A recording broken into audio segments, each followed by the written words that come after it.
Operation ছাড়া পিত্তথলির পাথর বেরিয়ে আসছে। প্রথম ট্রিটমেন্ট মানে অ্যাপেল দিয়া। আপেল আপেল আপনি প্রতিদিন কয় কেজি করে খাইতেন? 4-5 কেজি খেয়েছি প্রতিদিন 4-5 কেজি করে আপেল খাইতেন। আপেল বাদে কি আর কিছু খাইতেন আপনি? ভাত, মাছ না এগুলো সব বন্ধ করে দিয়েছিলেন? ভাত টাত খাইতাম না, শুধু আপেল চাবাইতেন? শুধু আপেল খাইতাম। এই আপেল খাওয়াটা আপনার কতদিন ধরে চলছিল? এটা আমি প্রায় 3 সপ্তাহ পর্যন্ত ট্রাই করছি। 3 সপ্তাহে প্রায় কয় কেজি আপেল খেয়েছেন? 15-20 কেজি হয়তো প্লাস। 20 কেজি আপেল খাইলেন। বেশ। আপেলের পর ওরা কি যেন একটা ফ্ল্যাশ দেয় না? সেটা কি? ওটা মনে করেন খাইলে পরে দেখা গেছে যে পেট খারাপ কই না আমরা, যেটা পাতলা পায়খানা যেটা, জি জি জি, ওই যে পেট খারাপের মতো পেটে আর কি অবস্থা হয়। বারবার দেখা গেছে টয়লেটে যাওয়া লাগে। তা দেখা গেছে ওই একদিনে কিনা 14-15 বারও টয়লেটে যাওয়া লাগে। একবারে শরীর টরীর টায়ার্ড হয়ে যায়। ওই ফ্ল্যাশের টাইমে নাকি পাথর চলে যাবে। রেজাল্ট কি বলেন? আজকে তো আপনি আগে 7 মিলিমিটার ছিল, এখন আপনি আল্ট্রাসাউন্ড নিয়ে আসলেন, সেখানে পাথর 11 মিলিমিটার দেখা গেছে। তাহলে আপনি তাহলে ওরা কি টাকা ফেরত দিচ্ছে? যে না, টাকা ফেরত ওরা বলে না যে কাজ না হইলে মূল্য ফেরত, কি যেন একটা না, পরবর্তীতে নক করলে পাওয়া যায় না। নক করলে পাওয়া যায় না? নক করলে পাওয়া যায়। যদি আপেল, কমলা বা বিভিন্ন পাতা দিয়ে এই পিত্তথলির পাথর অপসারণ করা যেত অথবা বিভিন্ন ক্যান্সার নির্মূল করা যেত, তাহলে আমেরিকা বা ইউরোপের বিভিন্ন কান্ট্রিতে বড় বড় হসপিটাল না করে এই ধরনের আপেল হসপিটাল করা হতো বা বিভিন্ন পাতার হসপিটাল করা হতো। কিন্তু আপনি এই উন্নত দেশগুলোতে গিয়ে কিন্তু এই ধরনের অপচিকিৎসার বা বিভিন্ন ফাঁদের এই ধরনের আপেল হসপিটাল বা বিভিন্ন হার্বাল চিকিৎসা কিন্তু নেই। আপনারা এতক্ষণ শুনতেছিলেন যে আবু বকর সাহেব তার পিত্তথলির পাথর অপসারণ করানোর জন্য কি কি চিকিৎসা নিয়েছিলেন। আলহামদুলিল্লাহ, আমি এইমাত্র ওনার পিত্তথলির পাথরের জন্য ল্যাপারোস্কোপিক প্রক্রিয়ার মাধ্যমে পিত্তথলির বাইরে বের করে নিয়ে আসলাম। এই যে দেখেন, এইটা প্রথমে আমাকে যখন দেখায় তখন 7 মিলিমিটার ছিল, এরপরে এই বিভিন্ন থেরাপির পরে এটা এখন 12 মিলিমিটারে আসছে। আসসালামু আলাইকুম। আমার চেম্বারে এখন যে রোগীকে দেখছি ওনার নাম হচ্ছে আবু বকর। উনি যে রিপোর্টগুলো নিয়ে আসছেন সেখানে একটা রিপোর্ট অর্থাৎ পেটের আল্ট্রাসোনোগ্রাম, সেখানে দেখা যাচ্ছে পিত্তথলিতে বেশ বড় একটা স্টোন আছে, যেটা পিত্তথলির নেকে আছে। ওনার কাছে হিস্ট্রি নিয়ে জানতে পারলাম 1 বছর আগেও ওনাকে আমি দেখছিলাম, তখনও সেই পাথর ছিল এবং বলছিলাম যে আপনি ভয় না করে অপারেশনটা করে নেন, যেহেতু আপনার উপসর্গ আছে। কিন্তু উনি অপারেশনকে ভয় পান, সে কারণে অপারেশন অ্যাভয়েড করার জন্য অপারেশন না করে কি কি করছেন আমরা একটু ওনার কাছ থেকে এবার শুনবো। আসসালামু আলাইকুম। ওয়ালাইকুম আসসালাম। জি আবু বকর সাহেব, ভালো আছেন? জি আলহামদুলিল্লাহ ভালো আছি স্যার। জি, আপনি তো বলছিলেন যে 1 বছর আগে আপনাকে আমি দেখছিলাম, জি জি, তখনও পাথর ছিল, আবার এখন আসলেন। এই ফাঁকে আপনি পাথর অপসারণের জন্য কি কি চিকিৎসা নিয়েছেন? স্যার আমি মূলত আসলে আমার এই গলব্লাডার স্টোন এটা 2023 সালের লাস্টের দিকে, জি, এটা আমার আল্ট্রাসোনোগ্রামে বেরিয়ে আছে যে গলব্লাডার স্টোন আছে। তখন আমার মানে গলব্লাডার স্টোন সাইজ ছিল 7 মিলিমিটার 7.mm। জি জি, তারপরে আমি তাৎক্ষণিকভাবে ওটা নিয়ে বিভিন্ন গবেষণা বা রিসার্চ নিজের মতো করে আমি করা শুরু করলাম। আমার জন্মগত লাইফ থেকে এখন পর্যন্ত আমার শরীরে কোনো অস্ত্রোপচার বা কোনো অপারেশন হয় না আলহামদুলিল্লাহ। আলহামদুলিল্লাহ। তো লাস্টে আমি এই বিষয়টা মাথায় নিয়ে অনেক রকমের এই বিষয়টা নিয়ে ঘাটাঘাটি শুরু করলাম যে আসলে কি এমন করলে আমি অপারেশন থেকে দূরে থাকতে পারেন। জি, তো আমি অনেক ইউটিউবে ভিডিও, অনেক রকমের ভিডিও টিডিও দেখি। আবার আমরা আমি যে রিলেটেড ভিডিও দেখি এটা আবার আপনি দেখেন পরবর্তীতে কিন্তু এটা বেশি আসে। ও আচ্ছা আচ্ছা, তাহলে অনেক রকমের ভিডিও আসতো, দেখা গেছে বিভিন্ন রকমের দেখতাম। সরাসরি যদি বলেন, সে তো আপনি অনেক রিসার্চ করেছেন, ঘেটেছেন যাতে অপারেশনটা না লাগে, বাট সর্বশেষ আপনি কি পদ্ধতি গ্রহণ করছিলেন? লাস্ট আমি আমেরিকান ওয়েলফেয়ার, উনি একজন ডক্টর, উনি আবার দেশের বাইরে থাকে, ওনাদের একটা পেজও আছে অনলাইন ভিত্তিক। তো ওখানে দেখলাম যে ওখানে ভিডিও দিছে যে মানে অপারেশন ছাড়া পাথর বেরিয়ে আসছে এরকমের কিছু। যাই হোক, পরে আমি ওনাদের কাছে যাই, ওনাদের কাছে যাওয়ার পরে আমি ওনাদের ট্রিটমেন্ট নেই, প্রায় 1 বছর তারিখ ট্রিটমেন্ট। এর মধ্যে প্রথম ট্রিটমেন্ট মানে অ্যাপেল দিয়া। আপেল আমি মনে করেন 1 সপ্তাহ তারিখ ভেজিটেবল খেতে পারবো, ভেজিটেবল খাইছি, আর মনে করেন অ্যাপেল খাইছি। আচ্ছা, ভেজিটেবলের বিভিন্ন রকমের আপেল আপনি প্রতিদিন কয় কেজি করে খাইতেন? আপেল মনে করেন যে আমি দেখা গেছে যেদিন খেতে পারতাম, শুরুর দিকে একটু বেশি খেতে পারছি, প্রথম দিকে মনে হয় 4-5 কেজি খেয়েছি। প্রতিদিন 4-5 কেজি করে আপেল প্রথম 1-2 দিন খাইতে পারছি, পরে যাইয়া 4-5 কেজি খাইতে পারি না। পরে দেখা গেছে 1 কেজি 1.5 কেজি খাইতাম, কিন্তু সবজি আবার বেশি খাইতাম। দেখা গেছে সালাদ, মানে আপেল বাদে কি আর কিছু খাইতেন আপনি? ভাত, মাছ না এগুলো সব বন্ধ করে দিয়েছিলেন? ভাত টাত খাইতাম না, শুধু আপেল চাবাইতেন? শুধু আপেল খাইতাম। আর ওই যে আপনার মনে করেন যে যেই সব সবজি আছে করা দিয়েছেন। জি হ্যাঁ, ওই সব মানে যেমন শসা, তারপরে টমেটো। এই আপেল খাওয়াটা আপনার কতদিন ধরে চলছিল? এটা আমি প্রায় 3 সপ্তাহ পর্যন্ত ট্রাই করছি। 3 সপ্তাহে প্রায় কয় কেজি আপেল খেয়েছেন? 3 সপ্তাহে অ্যারাউন্ড মনে করেন যে 15-20 কেজি হয়তো প্লাস।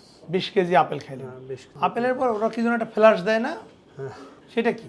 এটা তো স্যার ফ্ল্যাশটা আসলে বীজ ওই 1 সপ্তাহ খাওয়ার পরে মনে করেন অনেকগুলো কিছু উপক্রম থাকে, ওনাদের আলাদা একটা সাহারি থাকে আলাদা, যে ফ্ল্যাশ দিলে কি কি করতে হবে। জি জি মনে করেন 1 কাপ, বড় 1 কাপের অর্ধেক অলিভ অয়েল তেল নিতে হবে, জি তারপর লেবুর রস, জাম্বুরার রস এগুলো, আর একটা পিঙ্ক সল্ট, হ্যাঁ, জি আর একটা পিঙ্ক সল্ট, ওইটা আবার অনলাইন থেকে অর্ডার করা যায়, সব জায়গায় পাওয়া যায় না। ওইটি মিক্স করে খেলে, হ্যাঁ খেলে পরে দেখা গেছে খাওয়াটা কি ফ্ল্যাশ বলে? না না না স্যার, ওটা মনে করেন খাইলে পরে দেখা গেছে যে পেট খারাপ কই না আমরা, যেটা পাতলা পায়খানা যেটা, জি জি জি ওই যে পেট খারাপের মতো পেটে আর কি অবস্থা হয়, বারবার দেখা গেছে টয়লেটে যাওয়া লাগে। তা দেখা গেছে ওই একদিনে কিনা 14-15 বারও টয়লেটে যাওয়া লাগে, একবারে শরীর টরীর টায়ার্ড হয়ে যায়। ওই ফ্ল্যাশের টাইমে নাকি ওইটা পাথর বের চলে হয়। যাবে। না আমরা তো এরকম বিভিন্ন সেন্টার থেকে যারা এরকম আপেল খাওয়ার পরামর্শ দেন বা ফ্ল্যাশ দেন, ওই সকল জায়গার অনেক রুগী আমাদের কাছে আসেন। আসলে দেখলাম যে খুব একটা কাজ হয় না। আসলে এই ধরনের ট্রিটমেন্ট আসলে এগুলো অনেকটা ফেক ট্রিটমেন্ট, বা হ্যাঁ, আসলে- যারা দুর্বল চিত্তের, হ্যাঁ, হ্যাঁ। যারা অপারেশনকে ভয় পান, এই আমি তো স্যার শুধু এইটা রোগীদের না, নিয়েই হ্যাঁ, এই ধরনের সেন্টারের এটা না শুধু, এছাড়া অনলাইনে অনেক মনে করেন যে ট্রিটমেন্ট দেখছি, যে এরা মনে করেন কবিরাজি হ্যাংত্যাং দাওয়াখানা একবারে গ্যারান্টি সহ যদি না হয় ফেরত, ওই সব ওষুধ ঔষধও মনে হয় সেবন করছি, কিন্তু আলটিমেট রেজাল্ট কি পারেন? আজকে তো আপনি আগে 7 মিলিমিটার ছিল, এখন আপনি আল্ট্রাসাউন্ড নিয়ে আসলেন, সেখানে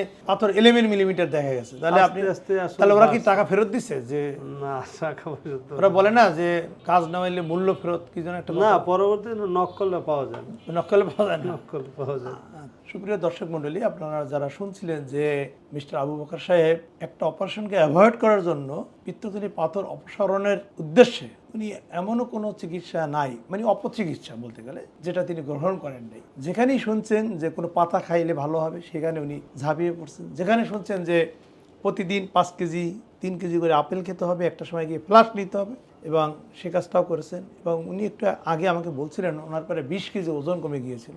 তবে ওনাদের এই চিকিৎসাটা আমার কাছে মনে হয় পাথর না গেলেও যারা ওয়েট লস করাইতে চান সেক্ষেত্রে ওনাদের কাছে যেতে পারেন। আবু বকর সাহেবের কাছে শুনলাম যে আসলে উনি কি বা কত কষ্ট করেছেন। বেসিক্যালি আমাদেরও যে অবজারভেশন বা আমাদের যে লেখাপড়া, সেখানে বলা আছে যে আসলে পিত্তথলি পাথর অপসারণের জন্য কোনো বিকল্প চিকিৎসা কাজ করে না।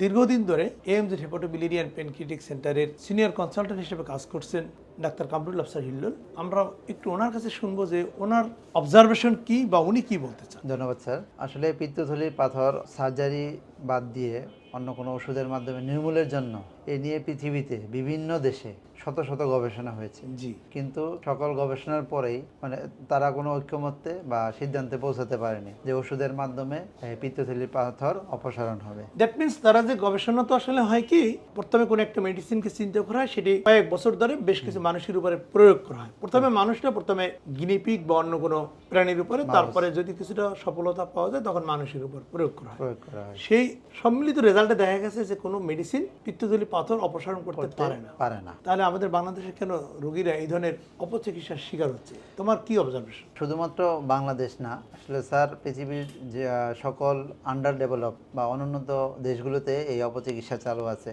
আমি এর সাথে অ্যাড করতে চাই, যেহেতু অপারেশন বা সার্জারি নিয়ে লোকমুখে একটা ভয়ের প্রচারণা আছে, ভয় ভীতি আছে, এর জন্য সাধারণত মানুষ সবসময় অ্যাভয়েড করতে চায় যে কিভাবে সার্জারি ছাড়া ভালো হয়। এর জন্যই আসলে আমি মনে করি এই অপচিকিৎসাটা বাংলাদেশ সহ আন্ডার ডেভেলপড কান্ট্রিতে এগুলো বেশি চলমান আছে। তবে যেহেতু রোগ আল্লাহ তাআলা দেন, এর সমাধানও আল্লাহ তাআলা পৃথিবীতে দিয়ে রেখেছেন বিভিন্নভাবে।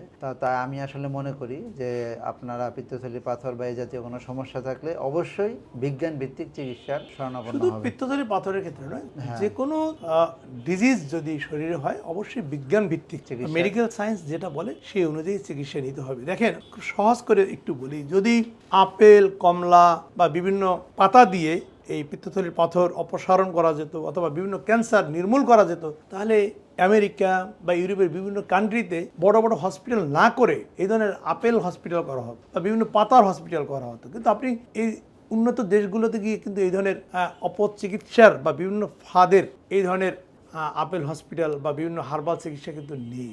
এই জন্য আমি আমার দর্শকদের বলবো, রোগ অবশ্যই মানুষের হয়, বয়স যত বাড়তে থাকে বিভিন্ন ধরনের রোগ তখন আসে।